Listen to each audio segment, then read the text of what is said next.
that computer over there is controlling it. But it's very loud. It's sick.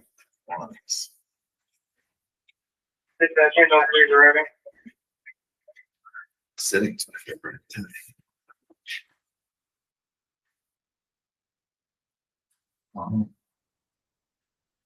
We're doing you are. All right, call to order this meeting of the Wabash Township Board. It is November 18th at 7:03 p.m. Roll call. Chairman Harris, present. David Day, present. Ian Pitlar is present. All rise for the pledge of allegiance. I pledge allegiance to the flag of the United States of America and to the republic for which it stands, one nation, under God, indivisible, with liberty and justice for all.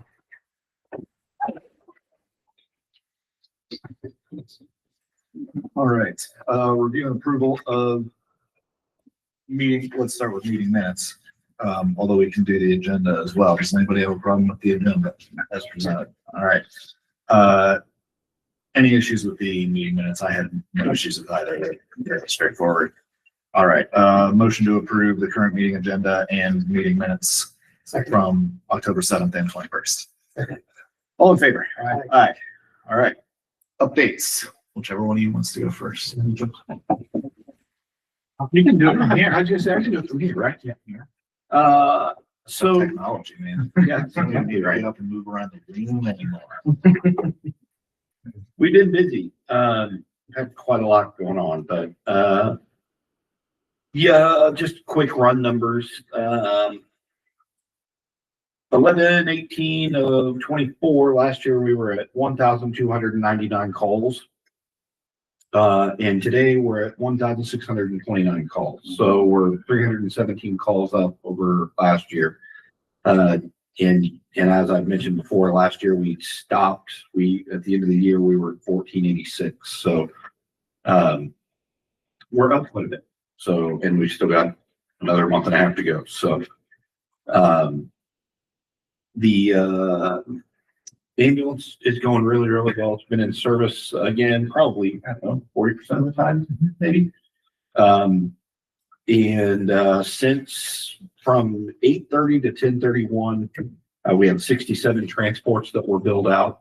And during that time, we billed out $91,425. So and we still, since that point, we've had 18 other transports that we haven't received billing information for yet. That isn't included in that number. So of course there will be some that's written off. There will be, Medicare, Medicaid portions of that's lower. So to me, that's significant. $91,000 in a little over 2 months. That's And at only 40%. That's exactly right. And those are BLS rates. So we'll soon have our BLS stuff completed. So those rates will be a little bit higher, which will be beneficial as well. So all good things. And again, at 40%, that's keeping folks busy when they're here for sure. Yeah. So we're just waiting until we've got enough staff to keep it up 24 hours. So we've got part-time staff that's coming in and covering some parts of the day, that's backfilling with Division Chief Huff. They'll take the ambulance together. And then in the evening, if we've got a full shift, a lot of times we'll either have a part-timer here, we'll have an extra volunteer here that'll take the truck with them. So it's just kind of hit and miss at this point, after hours. So, but we're getting there. Really, aside from that, just a whole lot of other stuff. I mean, we've taken a couple trips, to manufacturers, fire truck manufacturers, looking through their facility, looking at their plants, their processes. It's really helped us kind of refine the process a little bit. We have another trip the first week of December. We're going to Wisconsin to Pierce. So we've been to Missouri and we've been to Ohio. So the process is actually going well. That's really helping us kind of narrow the process down in terms of wants and needs and things like that. So it's super beneficial. There's a group of 4 of us that are taking the trip. So other than that, we got a couple guys in paramedic class. A few guys in paramedic class that are doing really well. They're hitting the midterms today. They did a midterm exam today. All did very, very well on that, which is very, very positive. We had a graduation ceremony. We graduated we had 2 guys in the Lafayette Fire Academy. One of them graduated out and completed. The other one had to retake a few tests. He took them today, passed both of the tests today. So that's very, very good as well. So they're both wrapped up with all their fire stuff. Emmett is still got to retake his EMT exam, and then he'll be placed on shift. So process is moving just slow. There's just a whole lot of pieces to the pie. So we're just kind of trying to do our best to again, right in the middle of all the budget stuff and all those things. Everything's getting a little bit of us, so we're trying to get some of the things knocked out so everything can get a little bit more of us through the process. So we're just trying to gear up and get ready for our addition of additional staff. What we're trying to figure out what that plan for training them is at this point. Between we've met with Lafayette, West Lafayette, and Purdue to kind of talk through what the plan is for the next fire academy. They always start in August. That is not going to be the plan next year. Right now, we're talking potentially between us, West Side, Lafayette, Purdue, adding 2 or 3. What was it, Dan? Probably 40? 40. We were about 40 people being hired between the 4 departments, essentially. So that's just too many to put in one academy. So we'll probably break it up into 2 separate academies that'll kind of run concurrent. And which is going to be kind of a lot as well, trying to get that all sorted out. That's 2 condensed EMT classes. That's 2 complete fire academies. We have to stagger a lot of the stuff so we can get everybody in and get enough reps through the process when we're doing the hands-on skills. That's really what makes it difficult to do a large class is when we're at the training center and we're doing live burn evolutions, we're on cars or doing those things. It just, with that many people, it's hard to get enough reps in for them to feel comfortable with it. So it just ends up taking all day and everybody gets a rep or 2 in. That's not enough for us. So we're talking about splitting it up and staggering the starts of those processes. So we're all working together, kind of get it figured out, which is super cool that everybody's willing to be that flexible through the process and try to work something out. So just a lot kind of happening. We've obviously had a lot of end of that. We've had a lot of trucks that we've had a ton of maintenance and upkeep getting done on them. A lot of big maintenance things that I know we've talked about, things that we've had a couple of trucks sent off to be repaired. We just got a truck back, our engine back today from some repairs getting done. So there's just been a lot. There's just been a lot of stuff happening, and of course that's just a byproduct of some deferred maintenance and a crazy increase in our run loads. So we're getting there. We're starting to try to figure out what the process looks like, depending upon how many people we add, where they're going to sleep, how we're going to house them all. And I think we've got pretty good plans for all of it. So I think we've got some pretty good lateral candidates that we won't have to put through an academy that are interested in coming to work with us. And they're some incredible folks. So we're ready to get that process rolling and get them on the street to be able to alleviate some of the stress off the other guys, I'm sure. So, I think that's all I've got. Real quick question, Chief. So the new apartments that are going in, Jaeger and just off of Caliber and those apartments up there in those homes, does that fall within your jurisdiction, even though Caliber is quarter mile away? Everything north of What SK Dining's gonna be there? everything north of where SK Hynix is going to set is all ours. Yeah. And For now, anyway. everything west of, it's like that whole northwestern portion as well, right? Mhm. Like Yeah. it goes right to the border of where Site B is going to be. Yeah, you go up County Farm Road. Yeah. All of that to the west is us. There's the power substation that's there. That's West Lafayette's. Everything else is us and west of there. So, but up where the IU hospital's going to go, that's going to be us. That'll be interesting. We'll work through that process. They've already started asking for Land information, Land use stuff Yeah. that we would. So that process is moving, and it will end up moving much faster than we anticipated. But the beauty of that is a lot of the inspections and stuff that happen in the hospital are state level inspections, which praise God, that's not something that would be just way too much for for, or the city of West Lafayette. It'd be way too much for any of us to try to do an inspection on a medical facility like that. So, the state will be doing a lot of that, but we'll be pretty deeply involved. Would they finish that in 2028 or something? Right now, what I've heard is they're expected to open in 2028. So I don't know. I didn't hear which quarter. Normally they'll say first quarter, second quarter. I didn't hear that. I just heard they'll be operational 2028. So We live just, if you take 500 at 225, we live down on there.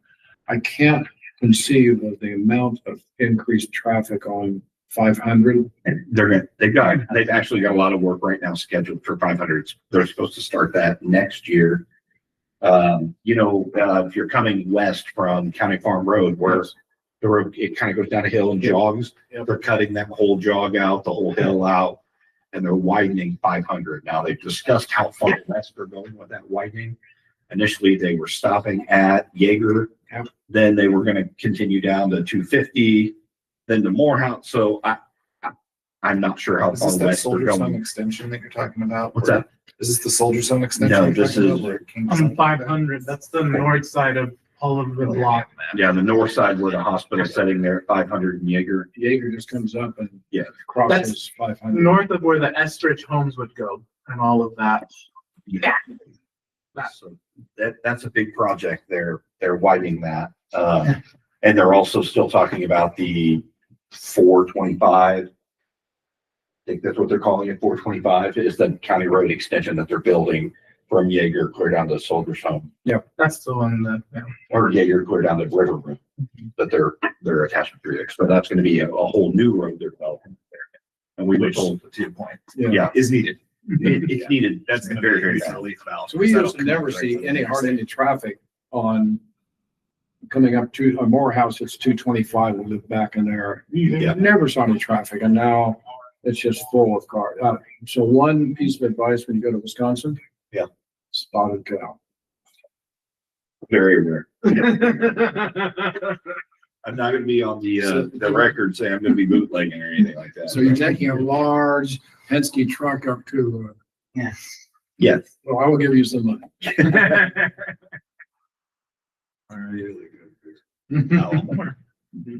Yeah. We can talk about that after the meeting.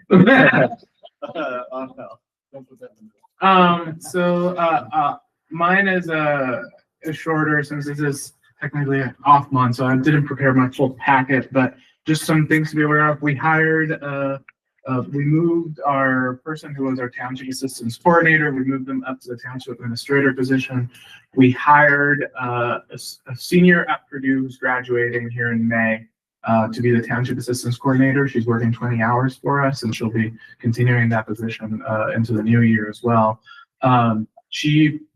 It's kind of crazy. I may have mentioned in the last meeting, I might be a broken record. She actually is somebody that had interned previously at the township trustee's office, really liked the opportunity to do so, and decided that she wanted to come over here and apply because she wanted to do that again.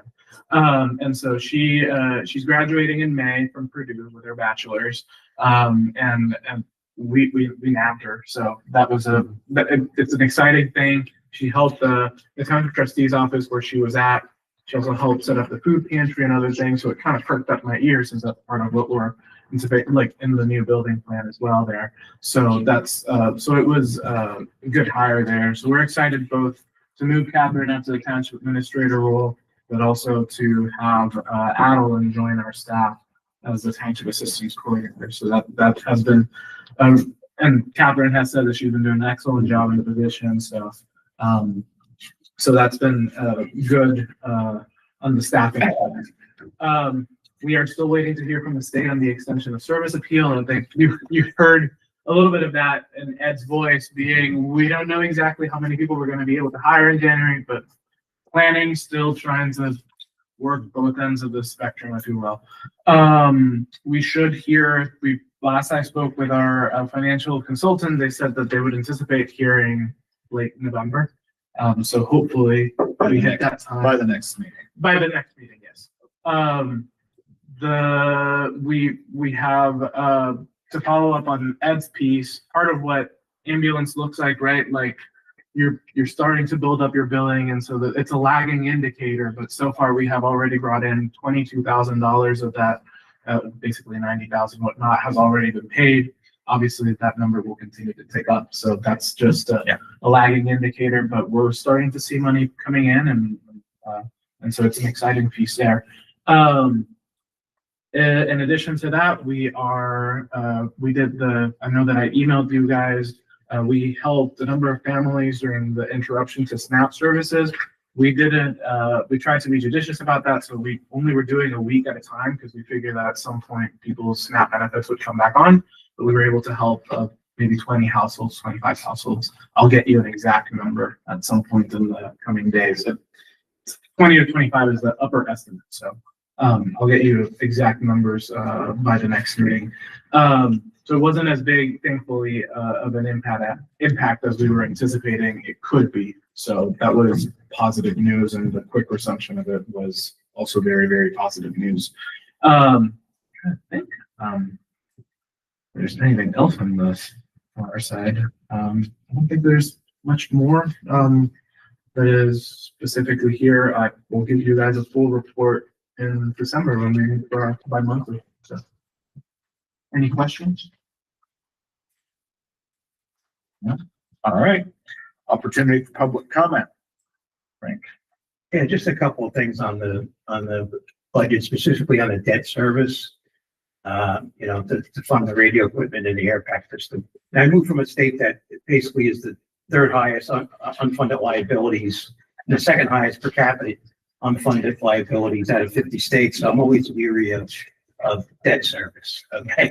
Because that's one of the things that really sunk municipalities, townships, cities, and the state big time. Where I come from. I understand that in 2026 that the debt service to pay for the purchase of the radios and air pack systems. And I just hope that after they're paid off, that they will be funded, through a regular budget items, because I firmly believe that only capital improvements, and vehicle purchases and things like that should be debt service. Because I just saw so many, so many legislative games played over the years, with fudging the money. So that's basically it. Yeah, absolutely. And heard, We and agree. shared. Yeah. Yeah. A lot of this is just deferred maintenance, and we've been trying to get funding for that so many different creative ways for years now. I watched his presentation. So yes, hopefully a one-time Yeah. need that we can then move on and properly manage the township. So Yeah. that it doesn't become necessary. And I appreciate that comment. Part of and I know that you attend obviously our meetings, so you've seen our presentation, so it won't come as a surprise. For what we've been building our debt service calculations for the future, this is the only equipment expenses that we really expected to come out of that. A lot of the medical equipment and whatnot, we're hoping to be able to pay out of EMS, revenue and whatnot going forward, like ambulance revenue going forward, whatnot. So point well taken. And in any case, and I know that I've mentioned before, townships are limited still to 10 cents per $100 of assessed value before a referendum. So we still have to be very judicious about what we do. And so, but heard and agreed. And if I may go back to the chief real quick. Sure. So the purpose is okay. The purpose, looking at that second ambulance purchase, is there any way to project some revenue number that two ambulances would generate versus the one? I think it's difficult to do that right now. That's actually part of the conversation about the second ambulance. So the intent of the second ambulance will end up changing as the department changes. Initially, the backup ambulance will end up serving kind of as a reserve truck in the event that we have any downtime for maintenance, whatever that be, that we're not removing an ambulance from service. It'll also allow us to rotate the backup ambulance with a front run ambulance to keep maintenance, wear and tear, mileage down on both trucks. And that's what it'll primarily serve as until we end up having the staff to staff the second ambulance, in which case, you know, it'll probably happen out of here as a secondary truck right away. And then again, as we grow to a position where we start dispersing our staff across stations, then ambulance will go to the next station and we'll respond primarily out of there. So it's difficult because we don't know exactly what timeline that's going to occur based on staff and things like that. So, I mean, and funding through that process for sure. I think that, you know, if it was going to be, I think it's difficult just to estimate that truck specifically, what the income will be on it, just for that purpose. I think that right away, we have to look at it as a reserve backup truck. I think if we look at it as an addition, to me, it's not an addition to the revenue until our front run truck's in service 100% of the time. You know what I'm saying? So until that's in service 100% of the time, it's difficult to kind of equate out what the benefit will be of the second truck. So does that make sense? Yeah, and I'll add to that, you know, as you guys know, and you're steeped in the numbers because I bombard you with numbers every time. Obviously with the budget for next year, that is the goal is to in the lower end of the estimate, assuming that we get nothing from the extension of service, that's the goal, to be able to be up 100% of the time. If we're get a portion or the full amount of the extension of service, it's possible that we're able to have the ability to get stacked runs, right? Like one run on top of the other or whatnot. And that, at least from, you know, part of what it'll do is it'll increase revenue in of itself, and that if we get to that point, right, where we have two trucks running, well, the second run would have had to be taken by a different ambulance service. And so we would have not been able to transport that patient, right? So there is going to be some of that as well. Yeah. Well, And there's two pieces to this, which is, and I've thought about this in the context of power generation with Purdue. I've worked with those folks a lot. There's the question of revenue, and there's also a question of reliability.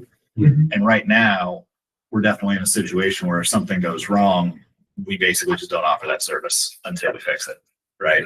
Yep. And this gives us some fallback where like that revenue spigot just turns off if something goes wrong.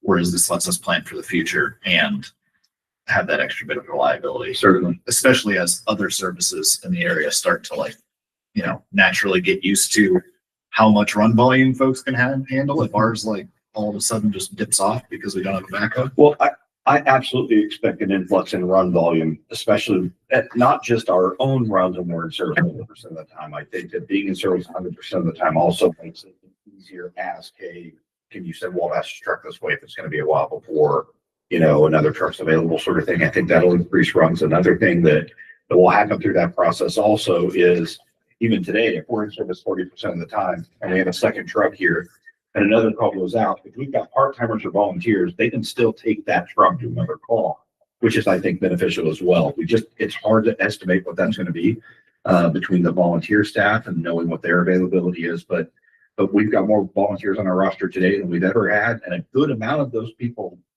are very driven towards the EMS portion of the job, which is different than what we've had here before. Generally, it was a little difficult pushing through the EMS part of things. They just wanted to do fire.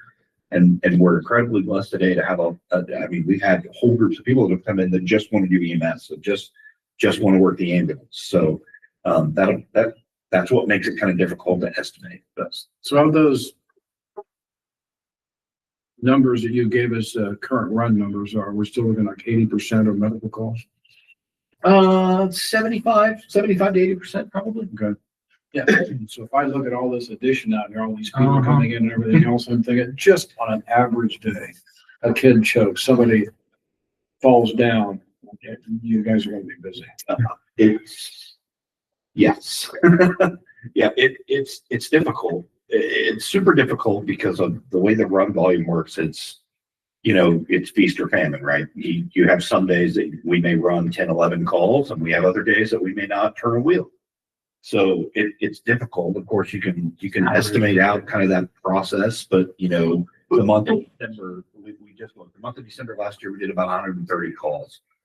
But unfortunately, last year's numbers are not a great indicator of this year's numbers. So it's just one of those things that I think that there's we've been trying to do a better job with the current staff we have, having 4 guys on each shift. We try to do a better job of sending 2 out in the ambulance. So leave 2 guys back. Or send 2 guys out in the ambulance and 1 guy in the pickup to chase them. So we've got somebody left back, which the benefit to trying to get creative doing that means that if you have a volunteer that comes in or a part-timer that's available to come in, that extra person's left back has the ability to staff the other truck or to be able to provide another set of hands on those calls. And I've said it every meeting probably, and I'm going to say it in this one too. In the entire county, we seem to be the department that gets hit duplicate calls together over and over and over. It happens so much here. So I think that there's going to be opportunities that the truck will be in service and rolling down the road more than what we're estimating. But I want to estimate low intentionally. I don't want to estimate high and say that it's going to be running 10 calls a week if I don't know that. So I mean, it just from a math perspective makes perfect sense that we would be the ones that get hit the most. We have the most calls per station, right? So like our station's going to get rung up more than any other station, right? So, and just I must say it is comforting having lived in this environment in 64 that to actually hear talk about a run volume where you've got an ambulance and maybe a second one. yeah. That is just such a unique, my mind is still wrapping around that going, we used to never talk about this. And the hard part is we added 5 ambulances. It still wouldn't be enough for the county. You know, Oh, it yes. still wouldn't be enough to Yes. meet the needs that the Yes. county has. Yes. So Well, thank you for giving Dan for doing all this. absolutely. so I know that opened up into the first item of discussion. So you can go ahead and open that public hearing. Well, it's the second item, but how about we table 28 until the end? Sure. That's fine. All right. Motion to open a public hearing on the purchase of our ambulance apparatus. Second. All in favor? Aye. Aye. All right. Well, we already did a little bit of it. Yes. I'm going to do, if it's okay on the presentation side, I'm going to decrease so that it can be seen on the screen. Yeah. Is it this one? Yeah, that's right. Yeah. Yeah. Pretty good. Yes. And you go to Google Meet.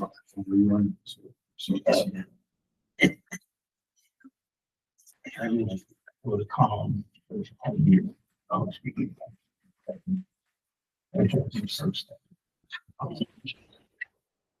right, so. Do you want to click on the got it there so that?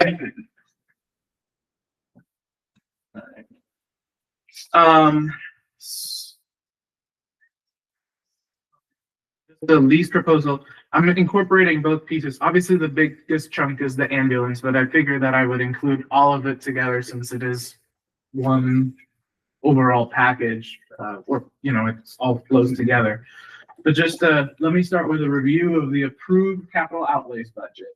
So the budget as approved by the board increased debt service payments from 110,000 to 639,000 per year. This puts us in that range. So if we were to pay the full amount, I did the math earlier, I would anticipate it to be about $620,000 to $625,000 or $630,000 if we had a lease and totaling $1 million. So we are within scope of what we budgeted for and you guys approved. Obviously this would be part of what we would stuff that we've requested public safety lid. We've also the Cume Fire side, and so we've reduced the budget for next year to try to increase our savings to be able to do more of the down payments and defraying the costs of future capital expenses to not have to debt service the entire portion of it. So here's just some details about the loan, just some information. Right now, and these numbers are in flux, so I don't want to promise that it's 980. We've been looking at different pieces and whatnot, but we're looking at approximately 980 to 990, authorizing up to $1 million to give us that couple $1,000 in wiggle room.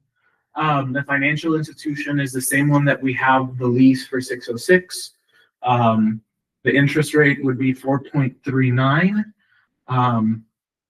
And the lease term would be 2 years. There would be no payments, 26, December of 26, and December of 27.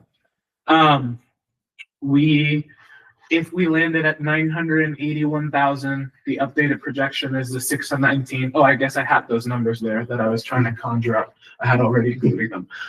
So that gives you an idea. We're still under budget.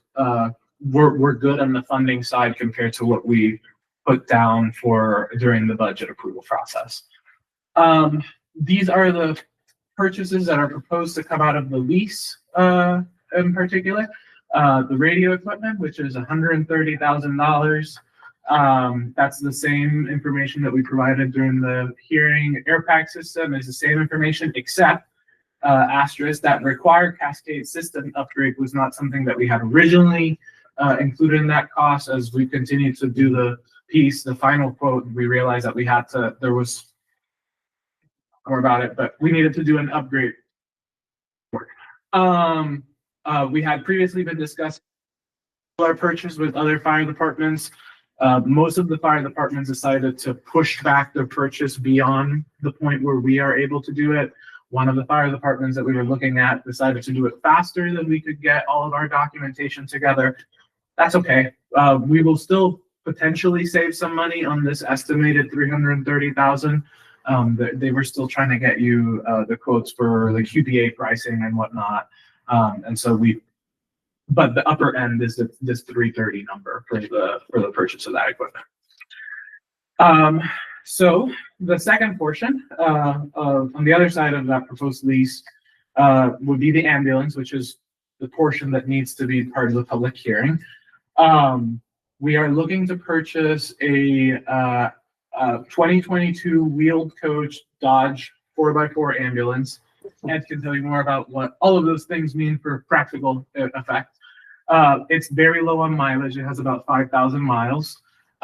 Different than what we had originally expected. Even though we've seen some things be a little bit more expensive, some things be a little bit less expensive, this is actually a phenomenal deal. We were originally like when I was drafting up this budget, we were expecting to have to buy a striker power load and a separate cot with this fire department is looking to sell their ambulance because their volunteer department, they were hoping to be able to support their county ambulance service, just couldn't get the level of commitment that they needed. And they've been willing to include a bunch of stuff, a power load, a cot system, a stair chair, you said as well. So a bunch of equipment that really adds up to over $100,000 worth of being included in the purchase for the $300,000 price. We also were separately expecting to pay at least from the loan, at least $10,000 from the loan for outfitting, wrapping, etc. It'll be. I know Ed has a final estimate, so I'll let him talk here in a second. You're doing it all. I'm good. Medical equipment, we anticipate flux. We're still trying to figure out exactly what we will. Looking at 2 different monitor sets, 15s and 35s. And if you guys have more questions about that, Ed or Dan would be the that could give you more details on that. But we are considering the possibility of doing some trade-in to reduce the cost of the monitors that we would be looking to buy. Part of it is also expected life cycle. Some of these monitors are not going to be receiving service in the not immediate future, but near future. So it's also planning for the future. So that is the information on the loan itself and what the overall breakdown of that expense looks like. And that's the ambulance. I will let Ed or you guys ask questions of Ed, because I know you'll have questions on the equipment side. Ed is the right person to answer. Yeah, so we paid, is that what we ended up paying for the last one? We paid $415. I believe it was $415 with the cot, the power load system, but not the striker monitor. So we paid about $415 for everything through the vehicle, the wrap, the cot, and the power load system. Okay, so my point being, this is much, much cheaper Yes. and you tend to get what you pay for. So like, what does ours do that this one doesn't do? And like, what are we? Nothing, actually. We just ended up with a deal that their misfortune, and unfortunately for them, was a benefit to us. They, as he said, essentially they were able to they made the purchase. Their ambulance service in their county is much like T's. They just got to a point that they were inundated, so they just bought the ambulance as a way to try to offset some of that. They took delivery into 2022. They took delivery in 23. For the last year and a half or so, they just get turned out the ambulance. Recoup as much of their investment as possible. So the truck having less than 5,000 miles is incredibly beneficial to us. The truck will still come with warranty on the chassis and on the wheeled coach remounted box. So all the work that's been done to it, it's all still got warranty work, or still got warranty tied to it.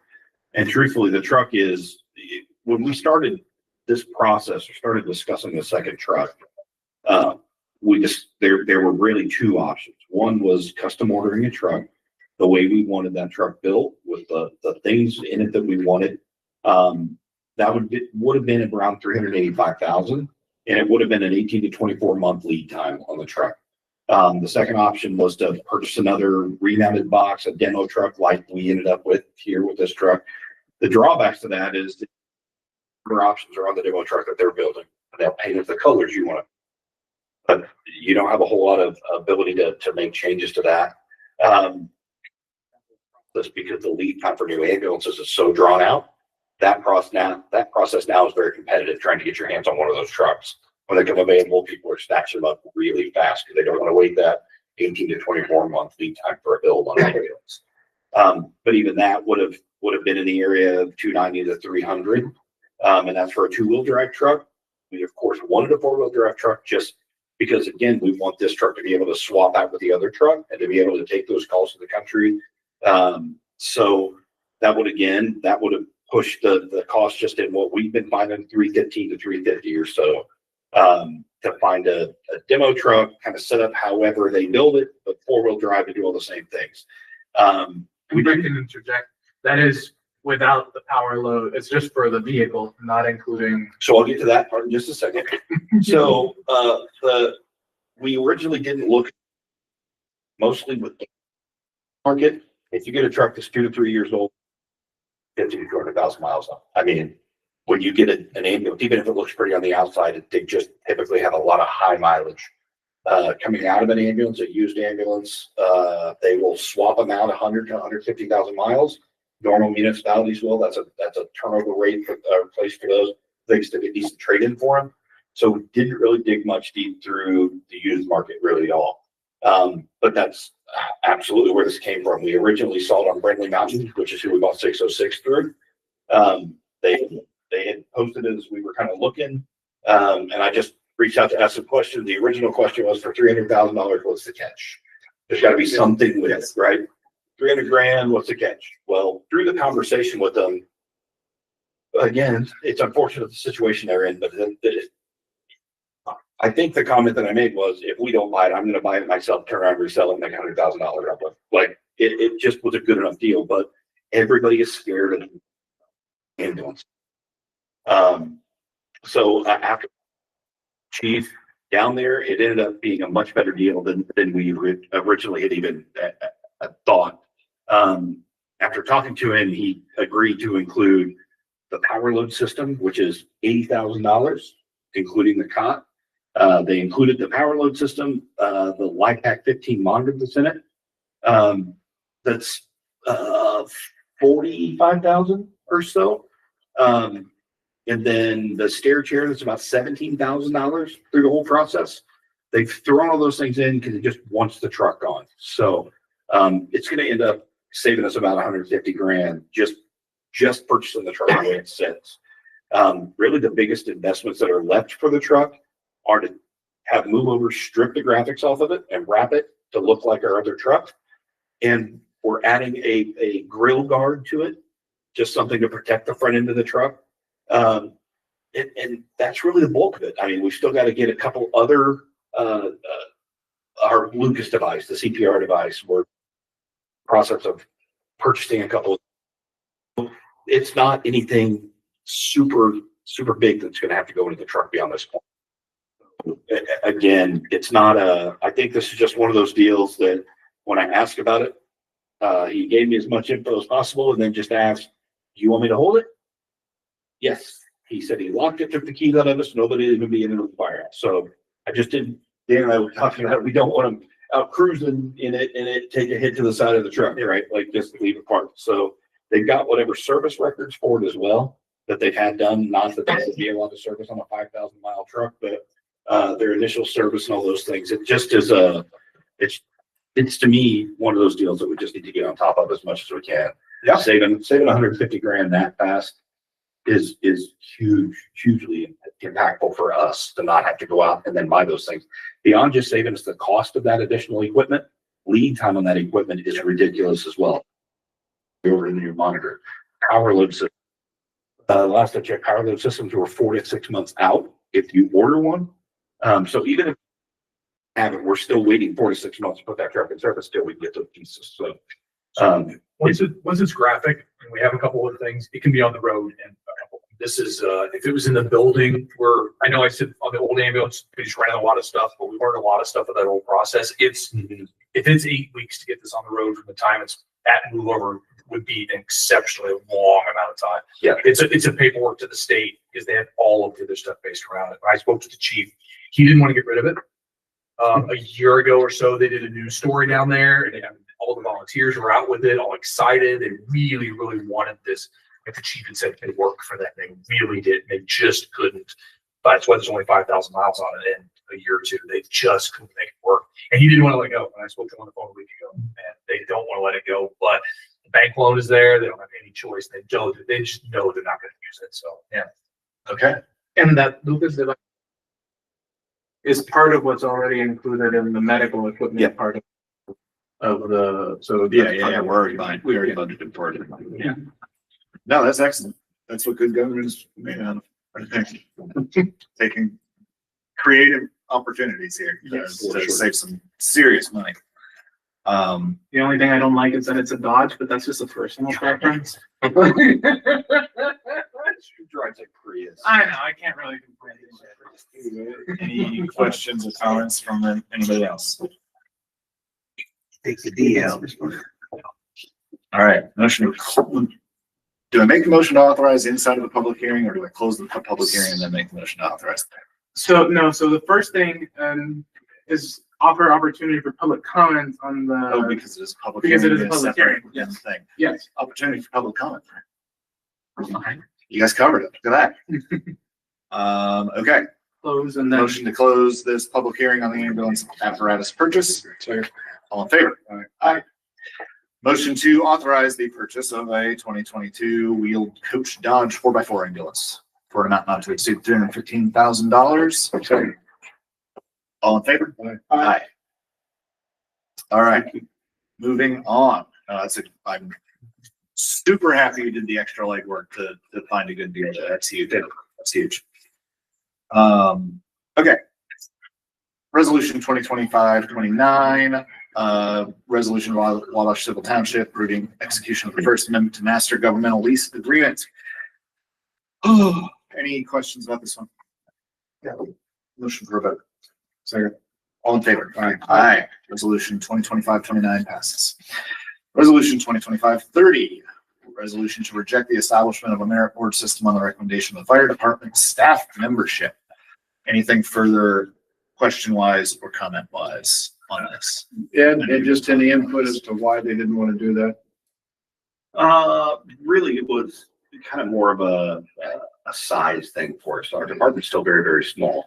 So there will come a time that it's incredibly beneficial for us.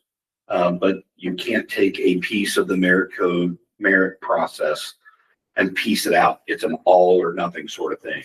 And some of the merit process for us being as small as we are, being able to try to still select our leadership, trying to get people in the positions they need to be in. The merit process really pigeonholes a lot of that for us at this time. I would say, Dan was in the meeting, I would say that we all agree collectively that as we grow, as we add more people, a significant amount of folks will be to that place where it'll be beneficial for us. So we like the idea of being able to opt that now, knowing that we have the ability to opt in later. So just, it leaves the option open for us versus saying yes today, we want to do it, and then it causes issues. We know that if we say no today, later we can have the conversation again and we can bring it back to the table and have the conversation. Thank you. Yep, makes sense. And if I can add to that, I think that it is a vote of confidence in our staff leadership, our chiefs, and to some extent the township trustee's office, and the way that we've operated the position. That was one of the things that when folks first came back on, that was one of the things that we wanted to get done sooner rather than later. And as the processes moved through, there's a level of comfort with the way that we operate today without necessarily having to add complicating details right now. So I think that that's a vote of confidence both in the chief and our trustee's office, but also the board and whatnot, and the way that the culture that we've been building. So And I'm at first when I read that, I thought, geez, that doesn't make sense. Then the more I thought about it, I thought, you don't want to add too many wheels on this wagon. We're doing fine the way we are. Let's get established first, and then. I think that was the biggest thing that was kind of echoed in this room was, and honestly, as we're having the meeting, I did my best. You guys should see the way our union meetings go. I wear a sweatshirt over my work shirt just because, like, I don't want them to hear me talking as a fire chief, given my perspective. But we didn't really have to do a whole lot. We had to explain the merit process probably more than anything. And then we just kind of sat back and let the conversation happen. And it was kind of refreshing to sit here and listen to this room full of firefighters talk about how good things are for them.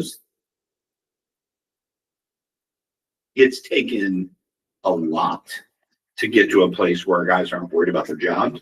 They're not worried about us looking out for them in their checkbooks and being able to pay their bills. We have come a very, very long way in a very short period of time. And for our guys to feel safe and comfortable here in a place that, or in a way that they don't feel like they have to put extra things in place to protect them.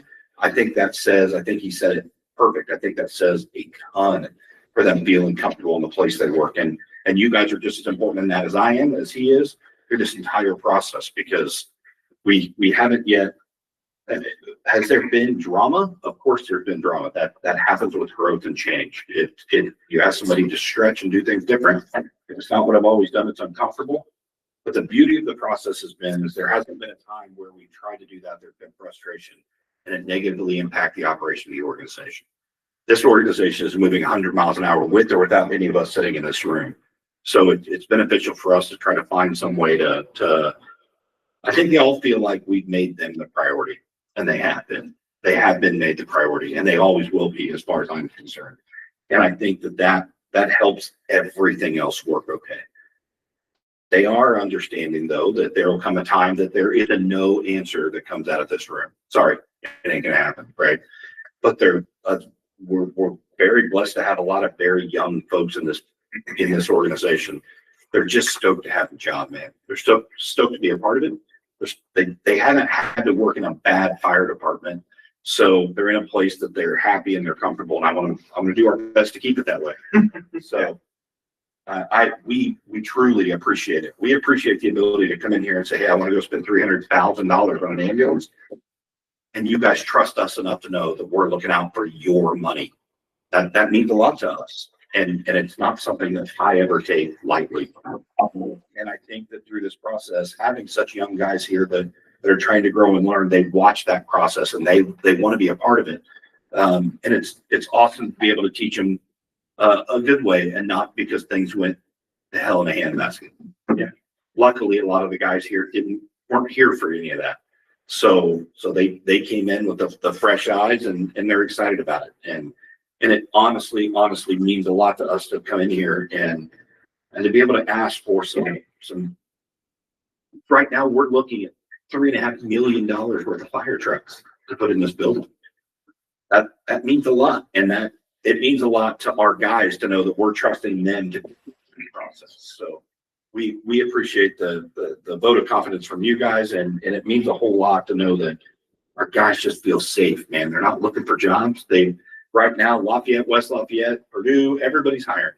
And they're in a single one of our guys in those processes. And that means the world to me, because they could be.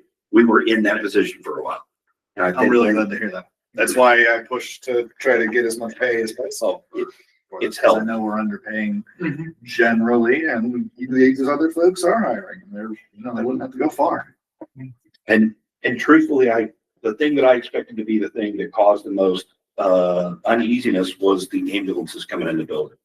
Because none of these guys were hired with ambulances here. This is something that's being added, and we're saying, hey, this is going to be an additional task for you.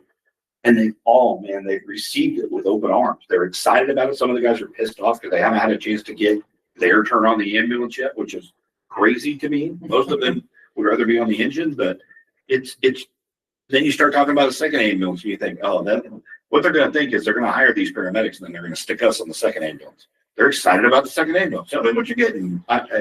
It's just a different, having worked in a shitty fire department, pardon me, it's incredibly refreshing to not hear the complaints that I know we would have heard in other places.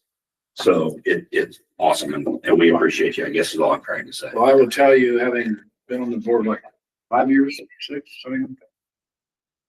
Four. Yeah. Four plus. You're going on 5. Seems long. That first half year was very long. The difference in morale when I come into the bay and just talk to the guys, a few of the guys, is it's exponentially better. And that will carry the day when some other things happen they can't control, but that morale and having good leaders has made a difference. So you guys, good job.